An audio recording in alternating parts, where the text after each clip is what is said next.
So this is our hotel in Johannesburg. It is my absolute favourite hotel that we stay in.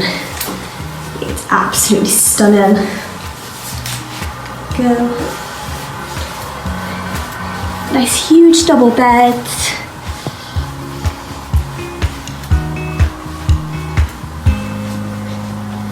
Go, let's have a look at the views. It's not too bad.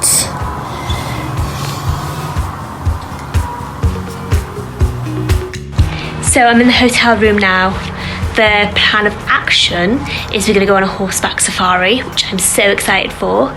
They're picking us up in 2 hours time, so I'm gonna have an hour nap, refresh myself, and then get ready to get picked up. I'm really excited for this because you get to see things like wild elephants, giraffes, zebras, and also because you're on a horse, the animals apparently are more likely to approach you if they notice you and not the horse. No, they notice the horse and not you. Sorry, I got that the wrong way around.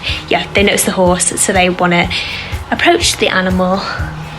So yeah, it'd be good. I'll take loads of pictures and videos and I'll also upload them